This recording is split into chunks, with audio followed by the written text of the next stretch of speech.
Estamos en comunicación con Antonio Tintín Vicintín, uno de los 16 sobrevivientes de la tragedia del vuelo 571 de la Fuerza Aérea Uruguaya en la cordillera de los Andes en 1972, con motivo del estreno de una nueva película sobre su increíble historia, el film La Sociedad de la Nieve, que bate récords de audiencia en la plataforma Netflix, que lleva más de 22 millones de vistas, es número 1 en 88 países y que además fue nominado a numerosos premios internacionales, incluidos los Oscar. Es tal vez la historia de supervivencia más impresionante de la historia, y lo digo esto a título personal, pero también considero que de manera muy objetiva. Bueno, Antonio, primero que nada, muchas gracias por el contacto con Patagonia.press. Quería preguntarle cómo está, cómo lo encuentran estos días. Bien, la verdad que muy bien, bastante agitado con todo el tema del estreno y por la cantidad de mensajes, por la cantidad de entrevistas, pero bien, disfrutando del verano. Me imagino que luego de lo sucedido en la cordillera han tenido que revivir muchas veces la historia para los libros, para las películas anteriores, para las charlas particulares que cada uno de los 16 ha dado al respecto. Pero ¿qué tiene de diferente La Sociedad de la Nieve en cuanto a cómo se cuenta lo que pasó? Mirá, La Sociedad de la Nieve es una película muy real. Es decir, no hay cosas que hayan sido, digamos, cambiadas o dramatizadas. La historia por sí, dijo Bayona, es lo suficientemente dramática como para tenerle que poner otras cosas. Nos consultaron continuamente si era verdad, si no era verdad, si esto estaba así o allá, es decir, mucho detalle de las cosas que pasaron. Y para la gente que no estuvo en la montaña, obviamente te da una idea muy real de lo que fue, que en realidad fue mucho, mucho peor de lo que van a ver en el cine. Seguramente. ¿Ustedes cómo recibieron la noticia de que se iba a hacer una nueva película sobre sus más de 70 días en la cordillera? Mirá, nosotros nunca quedamos conformes con lo que fue Viven, porque Viven fue una historia que fue dramatizada, los personajes fueron encasillados, digamos, no nos gustó, y siempre quedamos un poco con la idea, mismo con el libro, que ahí aparece el libro de Pablo Bierzi, que es La Sociedad de la Nieve, donde queríamos que se contara no lo que habíamos vivido, sino los sentimientos, cómo habíamos pasado, lo que habíamos sentido, lo que habíamos sufrido en la montaña. Y es un libro que muchos años después del accidente se hizo, pero ya con una historia un poco más digerida. Siempre decimos que Viven es el libro de historia y La Sociedad de la Nieve es el libro de los sentimientos. Claro. La película es impresionante, tuve la oportunidad de verla y, como usted dice, Bayona está en cada detalle, desde el casting hasta retratar cada uno de los sucesos con la mayor fidelidad posible. ¿Cómo fue su relación con el actor que lo representa, con Agustín de la Corte, que además es rugbyer, ha vestido la camiseta de los Teros de la selección uruguaya? ¿Cómo fue su relación con él? Bueno, mirá, fue una cosa muy curiosa porque Agustín estuvo como un año y medio recuperándose en el estadio Charrúa de una operación de hombro. Todos los días entrenaba en el estadio de mañana temprano de 7 a 8 y lo veía en la recuperación. Entonces no tenía idea quién era Agustín, le pregunté qué le pasaba y demás, y estuvimos casi un año en contacto continuo. Y lo curioso de esto es que cuando eligen los actores que van haciendo el casting, cuando nos comunicábamos nos decía, mirá, el actor tuyo es un actor bárbaro, que no sé qué, pero vos lo conocés. Y resulta que yo lo conozco y digo, ¿pero quién puede ser? Entonces agarré mi lista de teléfonos y llamé a todos los Agustines a preguntarle, che, ¿vos sos el actor? No, ninguno. Y un día, en una comunicación por Zoom que estábamos haciendo con Bayona y con todo su equipo, y entonces me dice Bayona, no, porque tú lo conoces a él. Pero mira, le digo, no tengo idea de quién es. ¿Lo conoces? Sí, tú lo conoces. Y justo estaba una secretaria, y entonces me dice, es Agustín de la Corte. Pero Agustín de la Corte, digo, y no puede ser, el chico con el que estoy, el que he estado en contacto prácticamente un año en forma continua, ¿no? él como jugador de selección, como jugador de Seven. Y bueno, en mi relación con él, obviamente el ser rugbyista me facilitó mucho el explicarle lo que sentí, lo que viví, y él a su vez vino a casa, estuvo varias veces mirando recortes, libros, películas, todo lo que tengo de lo que pasó acá arriba, en especial más bien la parte de recortes de diario, que son muy gráficas, muy especiales y que son muy frescas a los efectos, porque fue en el año 72 eso. Y él quedó asombrado porque claro, es un chico que anda a los 25 años, no tenía la menor idea de lo que había pasado. Claro. Con decirte que en un momento le digo, pero vos sabías quién yo era, me dice, tú tenías idea que habías hecho algo, pero no sabía qué cosa en realidad. Claro, realmente fue una sorpresa, me imagino que para los dos en ese sentido. Sí, por supuesto, fue una sorpresa y bueno, y la verdad que hizo un muy buen papel en la película, para ser un actor, como decíamos en ese momento, que era un actor amateur. Ahora se ha profesionalizado, ya ha hecho alguna otra película, está trabajando y está estudiando además en Buenos Aires, actuación y demás, y es un chico muy capaz. La historia en particular de Bayona, la historia de esta película, está narrada desde la perspectiva de Numa Turcati, que es el último en fallecer en la cordillera. He leído en varios libros que, a pesar de no ser inicialmente del grupo de los All Christians, él llegó a ser muy querido por ustedes en la cordillera. ¿Cómo era él? ¿Cómo era Numa? Mirá, yo no lo conocía ahí en la montaña. No te olvides que al principio éramos 27, 28 personas que andábamos ahí en la vuelta, éramos una cantidad importante, y yo no lo conocía a él. Después lo fui conociendo a la medida que hizo su primera expedición con Gustavo y Daniel Maspons, que subieron a la montaña y pasaron una noche allá arriba. Gustavo volvió ciego y él se agotó físicamente. Y a partir de ese momento, que estamos hablando quizás de los primeros días de noviembre, o mediados de noviembre, ya empezó su declive físico, que no se pudo contener, por eso fue el último en morir. Además, a él lo conocí ocasionalmente también cuando estuvimos en Mendoza, porque estuvimos con unas chicas que estaban en un Fiat 600, ellas eran 3, nosotros éramos 3, estaba yo, Menéndez y Numa Turcati justamente, y las chicas nos llevan a conocer Mendoza, el parque, todas las cosas lindas que tiene Mendoza, y cuando terminamos de hacer ese tour, las invitamos a cenar, y fuimos a lo que era la taberna de Padovani, donde comimos milanesas, y en determinado momento una de las chicas se levanta y escribe en la pared, que estaba totalmente llena de mensajes y escrita, los nombres de los 6 y pone abajo "amigos por una eternidad". Mirá. Son esas casualidades que se dan, son esas cosas.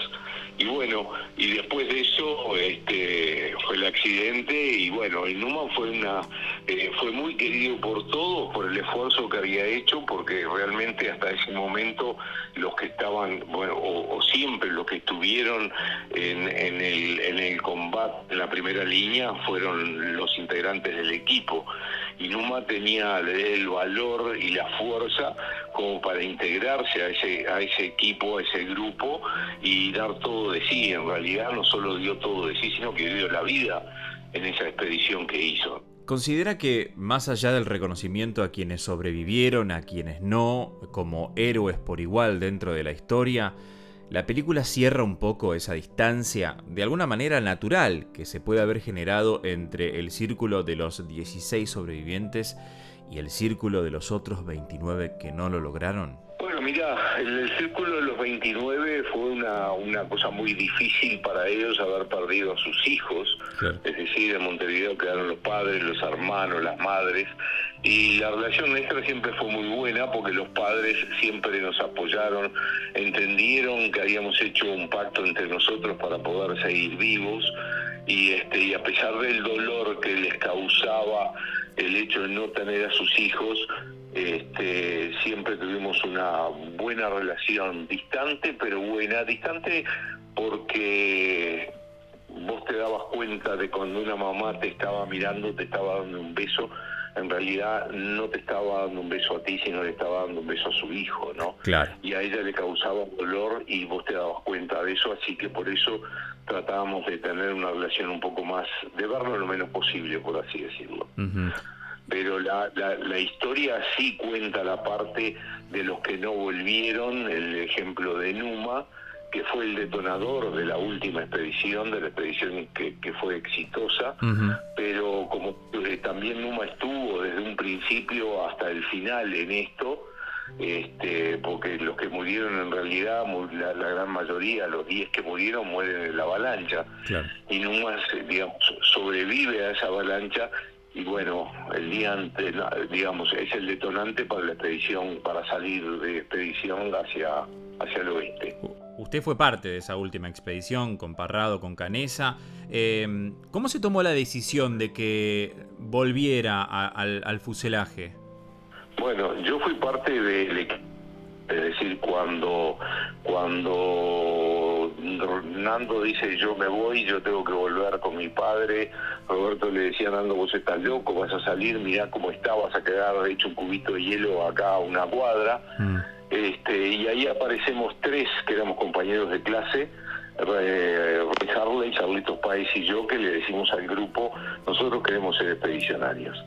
Y después de una expedición de prueba, yo quedo como el tercer expedicionario, y desde ese momento, junto con Nando y con Roberto, hacemos una cantidad de expediciones que en realidad hacia el lado argentino, siguiendo el curso de las aguas, fueron las primeras, pero estábamos muy mal equipados. Claro. Y bueno, y fuimos aprendiendo con el pasaje del tiempo, y después cuando muere Numa se hace lo que fue la última expedición. Y bueno, y a nosotros nos traen 3 mochilas y nos dicen, muchachos, mañana se van y acá tenés, Tintín, tu mochila, Nando, tu mochila y Roberto, tu mochila. Yo 30 años después me entero de que mi mochila pesaba entre 30 y 40 kilos. Ah, mira. En ese momento no se me ocurrió ni ver qué llevaba Nando, y hasta el día de hoy no lo sé, ni qué llevaba Roberto, pero yo sé que llevaba una mochila muy pesada, que era la mía, era la que tenía que subir, y me costó mucho subir, esos 3 días escalando, esos 3 días subiendo, haciendo pequeños escalones o pequeños estribos para poder subir, me costó muchísimo. Y bueno, y cuando llegué arriba estaba muy cansado, y ellos habían visto que las posibilidades eran digamos, era muy difícil, porque nosotros habíamos idealizado como que si llegábamos al tope de esa montaña se terminaban las montañas. Claro. Y que íbamos a poder ver a los chilenos, a la gente, a los semáforos, autos, gente, y que era esa montaña la que a nosotros nos impedía volver a la civilización. En realidad se vieron más montañas, y ahí fue cuando me sugieren que les deje la comida, que ellos 2 iban a seguir y que yo volviera, porque por otro lado había plan B también, ¿no? Ajá. Y aquello que me llevó 3 días en subir, prácticamente en 2 horas, deslizándome, haciendo culopatín, vuelvo al fuselaje, y ahí mis compañeros veían un puntito negro que se deslizaba en la montaña y no entendían nada qué era lo que había pasado con los otros 2. Ni siquiera sabía quiénes eran los otros 2 que habían seguido. Cuando me acerco se dan cuenta enseguida y me preguntan qué había pasado con Nando y Roberto. Y bueno, Nando y Roberto siguen caminando 7 días más en la montaña. Uh-huh. Bueno, esa última expedición que finalmente también por ese motivo llegó al éxito, ¿no? Y a poder generar el rescate que los tuvo finalmente a los 16 de vuelta. Esta pregunta es de índole personal, porque yo soy periodista, pero además soy locutor de radio, hago reportes de tránsito, hablo mucho de siniestros viales, de víctimas, de prevención sobre todo, y entiendo que en eso la radio tiene un rol fundamental. Ustedes tenían una radio en la cordillera. ¿Qué rol cumplía esa radio? Mirá, esa radio cumplió 2 fines A los 7 días, o a los 10 días, mejor dicho, escuchamos que se había suspendido la búsqueda y que se iba a reiniciar la búsqueda recién en diciembre.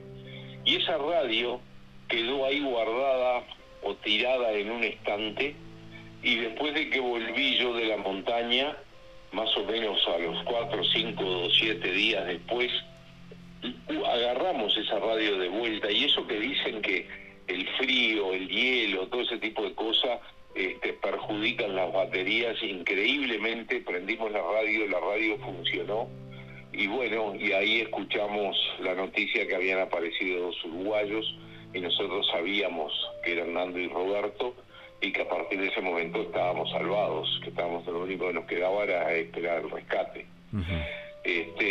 Con respecto a lo que decías anteriormente, esta es una historia que vos decís una expedición final, pero es una historia de ensayo y error a lo largo de los 72 días que estuvimos ahí. Claro. Es una historia de una gran disciplina de parte de todos los que estuvieron y un gran sacrificio.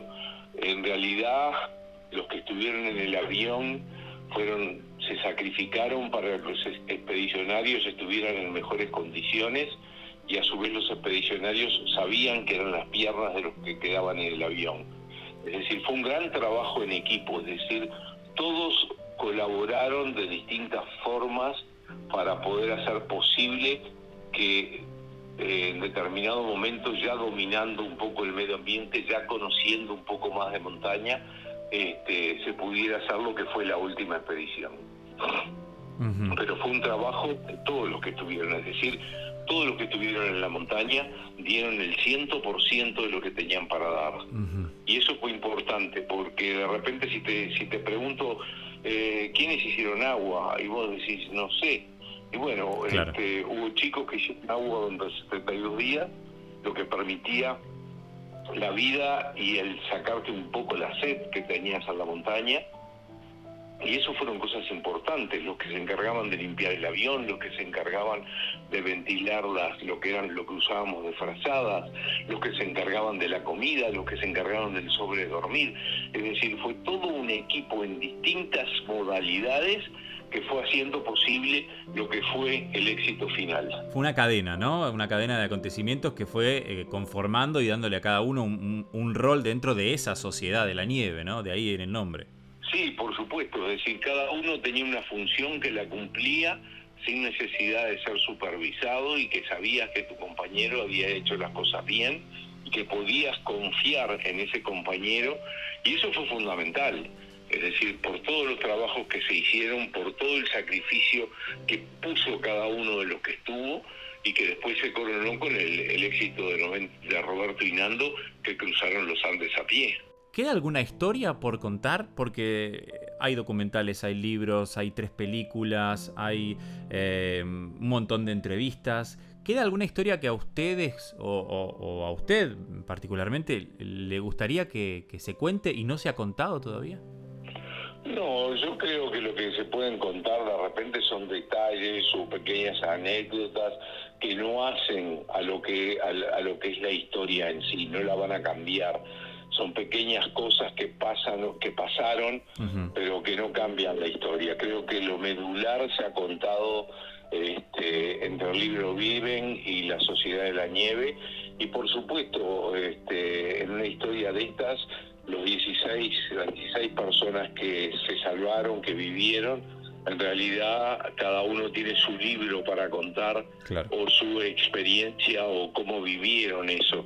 De hecho, los expedicionarios vivimos quizás cosas distintas, vivimos mucho más tiempo fuera del fuselaje, en la cola, y bueno, y la vida nuestra era distinta, y muchas cosas de repente que sucedían en el fuselaje, en el avión, nosotros no las sabíamos o nos enteramos después de ellas, porque en realidad hablábamos muy poco, y tampoco cuando subías andabas preguntando qué había pasado o qué había dejado de pasar, ¿no? Cada uno tuvo su propia cordillera, ¿no? De alguna manera.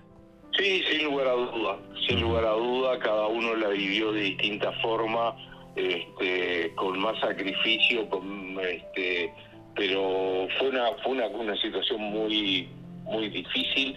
es decir, te estabas jugando la vida a cada minuto, la muerte te estaba rondando, y aguantar esa tensión durante 72 días, la verdad que fue algo excepcional, algo brutal, porque podíamos haber enloquecido de desesperación, por así decirlo. Claro. Y creo que la cabeza fue fundamental, es decir, tener la cabeza en un objetivo y en puesto, en una forma de cómo desarrollar todo eso y cómo salir. Es decir, acá no hubo mucha suerte, pero hubo mucha planificación anterior para que todo eso pasara. Claro. No fue casualidad. Muchos lo titulan como la tragedia de los Andes, otros como el milagro de los Andes, pero ¿son ambas? ¿Usted cómo prefiere nombrarlo?